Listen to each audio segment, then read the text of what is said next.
Hey guys, how many of you remember playing this game a few years back?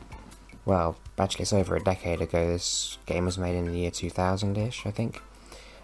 This game is Breakout, and the best way to describe it is a story-driven Pong game. I'm not too sure how well received this game was back at the time, but most people I've mentioned it to don't seem to recall it.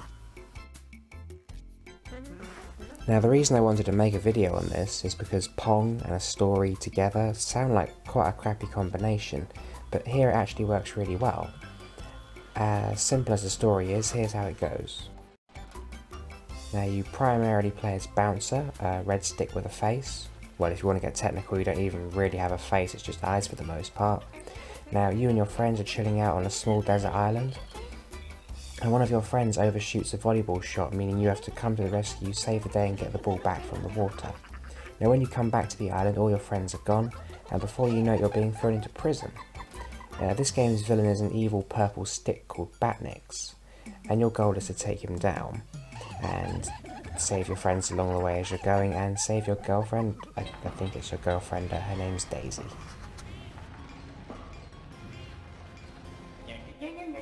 Now yes, I know, it couldn't be any more of a shallow or a dumb story. It really doesn't matter though, as it's a simple enough backdrop for the game that follows, and it still impresses me how much they managed to do with the age-old bat and ball formula.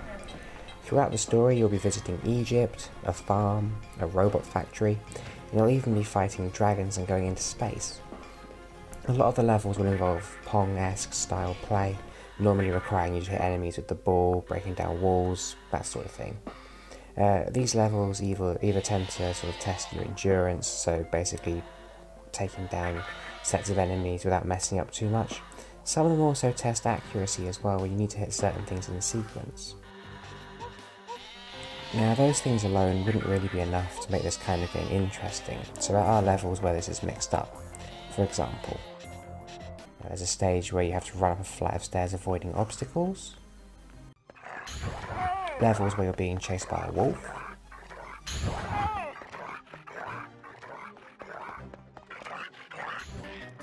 and there's even levels where you have to push waves of evil ducks off a raft before they do the same to you. It's all pretty absurd, but I think that's part of this game's charm. It's all in good fun. Now graphically, as you can see, this game really could look a damn sight better, but it's not that bad. I mean, you can make out what's happening, and to be honest, I think that's the most important thing.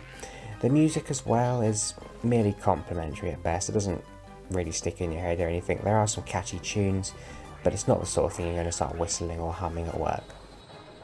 Now you can't really judge a bat and ball game on its sound merit. I mean, there's not going to be an awful lot to listen to aside the music. Still, the choice for some of the sound effects is kind of funny. I mean, listen to this knife, for example.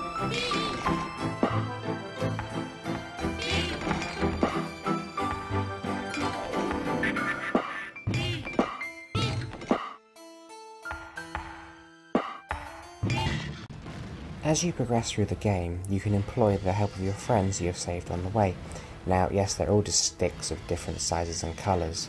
They all have different movement speeds, but Bouncer, who you start as, seems to have the perfect mix of speed and size. So he's definitely the easiest one to use, but if you want to use the other characters, they are there. The difficulty system is quite interesting in this game too. It's definitely worth a mention. It's not fixed. Every time you pass a level, your rank goes up, which makes the game tougher. It also goes down and makes the game easier every time you fail. Now the game gets harder at those higher difficulties. It normally does that by making the ball go faster, and in many instances your targets move quicker or take more damage. Now this is one for the completionists, but on the map screen the game marks you on your rank for each stage. If you want every stage to say Superstar, which is the highest rank, you're going to have to work for it. I guess, how I've explained this game, you'd think it was mediocre at best, but on the contrary, it's a hell of a lot of fun.